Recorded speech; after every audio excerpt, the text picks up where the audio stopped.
بات ایسی ہوگی جس کے ساتھ دلیل سے بات کی جا سکتی ہے، کم از کم یہاں ضروری بات ہے۔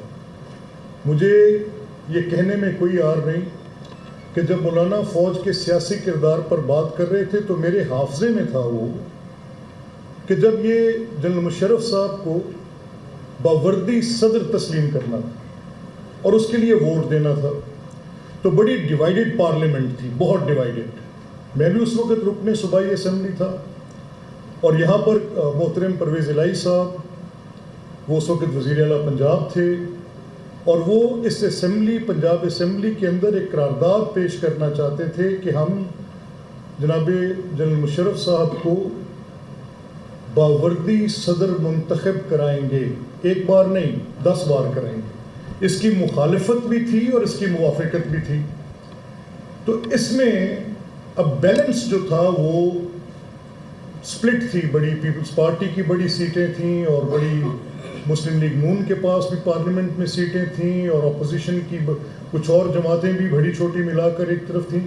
تو جو بیلنس تھا دیٹ واز لائنگ ود مولانا فضل الرحمان صاحب کہ وہ ووٹ کس طرف دیں گے تو اکثریت ادھر بن جائے گی، اور متحدہ مجلس عمل کے پاس اس وقت کثیر تعداد تھی پارلیمنٹ کے اندر سیٹس کی، اور متحدہ مجلس عمل کی حکومت بھی تھی جو بوجہ سب جانتے ہیں کہ اس وقت کی اسٹیبلشمنٹ کی تشکیل کردہ ایک الائنس تھی۔ اس نے اس وقت کی پاپولر پولیٹیکل پارٹیز، اس وقت تحریک انصاف کی ابھی پیدائش نہیں ہوئی تھی، اس وقت ANP ایک بڑی مؤثر سیاسی قوت تھی، اس وقت پیپلز پارٹی انتخابی عمل میں تھی، مسلم لیگ نواز انتخابی عمل میں تھی۔ ان سب کے خلاف ایک محاذ قائم کیا گیا جسے متحدہ مجلس عمل کا نام دیا گیا۔ مولانا کو بھی یاد ہے کہ وہ کون سے کردار تھے جنہوں نے اس محاذ کو قائم کیا تھا اور تمام جماعتوں کو اکٹھا کیا۔ تو اب یہ تھا کہ اگر یہ، کیونکہ وہاں بھی تھن میجورٹی کے ساتھ تھی، اب یہ تھا کہ ووٹ دیتے ہیں تو لیکن حکومت دیتے وقت یہ ووٹ آپ نے دیا، آپ کی خیبر پختونخوا کے اندر حکومت رہی اور ووٹ آپ نے دیا کہ صدر مشرف باوردی صدر منتخب ہو۔ اب اگر آپ نے فوج کے سیاسی کردار پہ بات کرنی ہے تو وہ شخص بات کرے۔ میں عمران خان کی بات بھی تسلیم نہیں کرتا۔ میں جب وہ فوج کی حمایت سے جنوبی پنجاب محاذ قائم کر رہے تھے، یا جب اس وقت ان کی گود میں بیٹھ کے اسپائرنٹ تھے گورنمنٹ لینے کے لیے، جب وہ یہ اپنی پوری کوشش کر رہے تھے کہ جسٹس جاوید اقبال نیب کے ساتھ 20 لوگوں کو گرفتار کر کے بٹھائیں گے، ان کو پارٹی سوئچ اوور کرائیں گے، جھوٹے مقدمات قائم کریں گے، یہ سب چل رہا تھا، وہ اس کے بینیفیشری تھے۔ اینڈ ہی واز پریزنگ، آپ سب کے حافظے میں ہوگا 1 پیج کا وہ گلگت کے اندر ان کی تقریر، پھر ان کا بار بار کہنا۔ تو جب تک ان کی سوٹیبلٹی تھی فوج کا سیاسی کردار ان کو حکومت دلوانے کے لیے قبول تھا، اور اس وقت کا جو ان کا یہ اپوزیشن تھی وہ اگر جب چینج ہوئی تو اس وقت چینج ہوئی کہ وہ کہیں کہ نہیں جی ٹھیک ہے، اب کیونکہ وہ میرے ساتھ نہیں ہیں تو اب ان کی اگر کسی طرح کی بھی کوئی بیچ میں انوالومنٹ ہوگی تو وہ غداری کے زمرے میں آئے گی، یعنی وہ مجھے حکومت نہیں دلا رہے تو ملک کے غدار ہوگا، چاہے بھلے سے وہ سپہ سالار کو غدار کریں۔ اب ہم کسی ایسی بات کو سننے کو تیار نہیں، آئے ہمارے ساتھ میزان تولیں، آئے ہمارے ساتھ بیٹھ کے بات کریں کہ جس کے ماتھے پر یہ دھبا مت ہو وہ فوج کے سیاسی کردار پر بات کرے تو ہم بات کرنے کو تیار ہیں، بیٹھنے کو تیار ہیں۔ اس کے بعد آگے چلیں، دہشت گردی میں فوج کا کردار کیا ہونا چاہیے۔ چلیے اچھی بات ہے، بات کرتے ہیں۔ دہشت گردی کی ذرا شکلیں مجھ سے قبل یا بات کرتے ہوئے یہ سامنے آیا جب اس کا ابتدائیہ بیان کیا جا رہا تھا کہ دہشت گردی کی تاریخ اگر میرے خطے میں جڑی ہے تو احسان اللہ شہید، علامہ احسان اللہ ظہیر شہید کی اس ٹائم بوم میں ہلاکت کے ساتھ ایک یہاں پہ سیاسی جلسے کے اندر ان کی شہادت ہوئی۔ تب وہ جنرل ضیاء الحق کو للکار رہے تھے، غالباً 84 کے اوائل کی بات ہے جب یہ حادثہ پیش آیا اور ان کی شہادت ہوئی۔ یہ بات ٹھیک ہے، لیکن میں تھوڑا سا اس کو آگے لے کے چلوں۔ دیکھیں یہ جو فوج کا کردار ہے تو میں کافی غور کرتا رہا، اور کل میرے ساتھ کچھ میرے عزیز دوست جرنلسٹ میرے شہر میں تھے، میرے جہاں سے میرا تعلق ہے، اور وہاں پر ایک بہت بڑی عوامی ایک گیدرنگ تھی جس کے ہم کچھ دیر کے لیے وہاں پر بیٹھے. تو میں نے کہا کہ میں کچھ حقائق آپ کے سامنے رکھنا چاہتا ہوں. Under Soviet invasion Pakistan was a non party, اور اگر آپ اس کی ڈیسیجن پہ جائیں کہ Pakistan how Pakistan became a party to it, تو اس میں آپ کو کچھ چیزیں واضح طور پہ نظر آئیں گی. سوویت ڈیزائر نظر آئے گی. یہ میں نہیں لکھ رہا، کچھ کتابوں کے مصنف یہ تحریر کرتے ہیں کہ یہ سارا جھگڑا گرم پانیوں تک رسائی کا تھا.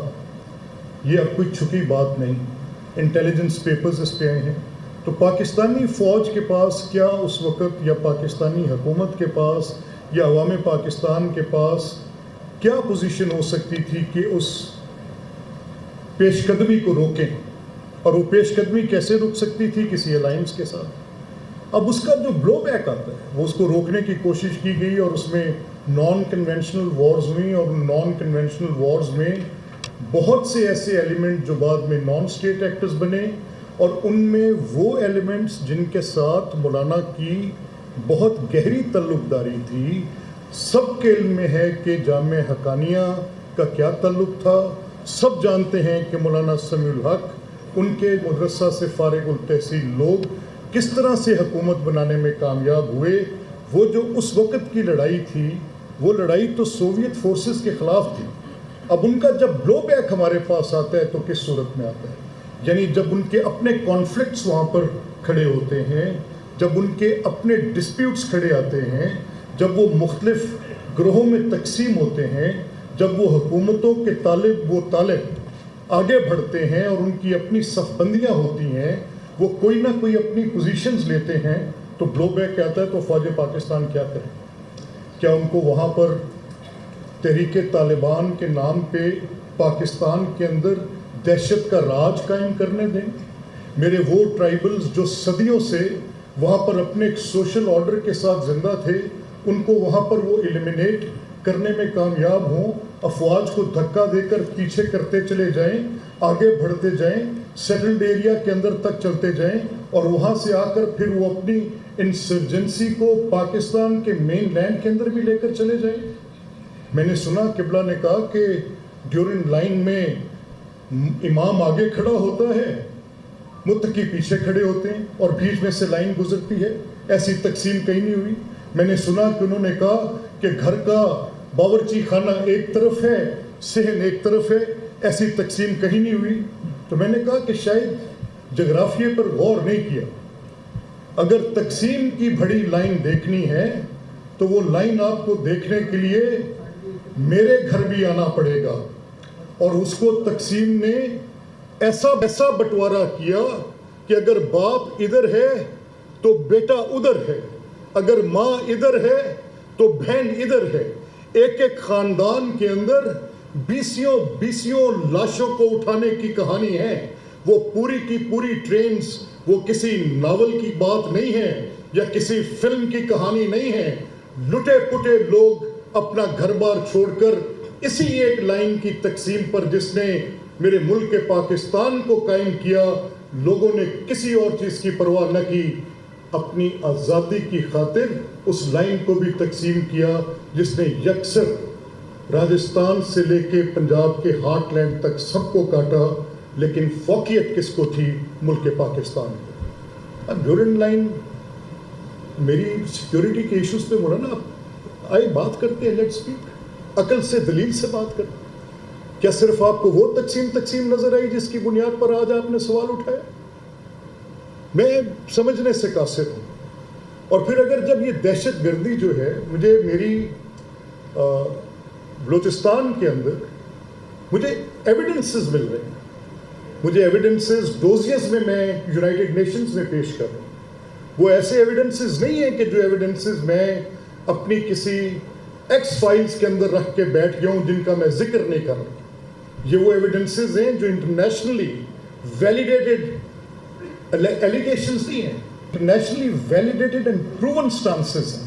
ان کلبھوشن's case, the state of Pakistan as a state party proved that کہ انڈین را کی ایجنسی پاکستان کی سالمیت کے خلاف کام کرنے والے لوگوں کو اکٹھا کرتی ہے، ان کو فنڈ کرتی ہے، ان کو پیسے دینے کے بعد بی ایل اے جیسی آؤٹ فٹس کریٹ کرتی ہے، اور ان کے نوجوانوں کو ساتھ لے کر باہر جا کر کچھ وہ بڑے سردار بیٹھتے ہیں جو اپنے ٹرائبل فیوڈز کے اندر وہاں کی عوام کو پہلے دبا کر بیٹھے تھے، آج ان کو ایک نئی جہت ملی ہے اور وہ اس طرح سے کھڑے ہیں۔ اور یہ معاملہ آج سے نہیں ہے، it was there as pre-partition, it was even prior to that, اس کی بہت پرانی تاریخ ہے۔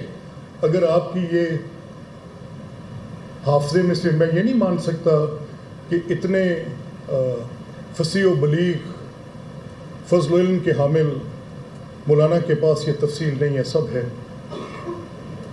کیسے ہو سکتا ہے کہ ان کے پاس یہ نہ ہو؟ ان سے سن پڑھ کے تو ہم نے سیکھا، لیکن یہ سب ان کو پتہ ہے، تو پھر آج مدعا کیا ہے؟ اس پہ آخر میں بھی آ جائیں گے۔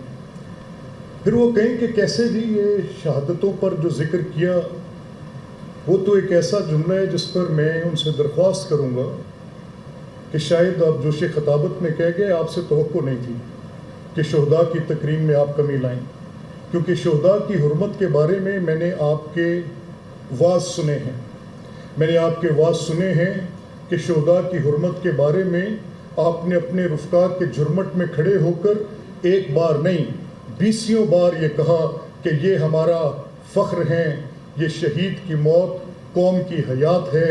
یا آپ نے کہا کہ ان خاندانوں کی طرف دیکھنا ہوگا کہ جن کے بچے بارڈرز پہ قربانیاں دے رہے ہیں، وطن عزیز کی پاسداری کرتے ہوئے، اس کی حرمت کی پاسداری کرتے ہوئے اپنی جانوں کے نذرانے پیش کریں۔ یہ سب آپ باتیں کرتے تھے، تو مجھے آج میں یہ سوچنے پہ مجبور ہوں کہ what is this change of position, یہ بات آپ کو کرنے کی ضرورت کیوں ہے؟ So let's say may be دس از بلوچستان، یہاں کی بات ہو۔ مولانا کی پارٹی وہ جو وہاں پہ ہے، ان کی ایک کنسنٹریشن ہے پروبیبلی ڈیرہ اسماعیل خان میں ہے، ٹھیک ہے، اور خیبر پختونخوا کے کچھ علاقوں میں ہے، اس کے ساتھ جڑے ہوئے بنو، اور پھر ان کی وزیرستان میں ایک بڑی فالوئنگ ہے، اور اس کے بعد ان کی کچھ فالوئنگ جہاں پر ان کے ٹکٹ ہولڈرز ہوتے ہیں۔ تو ان سب علاقوں میں یہ مسائل تو اس وقت ہیں کہ وہاں پہ ایک لڑائی کی صورت، اور وہ کیسے لڑائی کی صورت ہے، جیسے میں نے آپ کے سامنے تھوڑی تفصیل رکھی، تو ان کی بات میں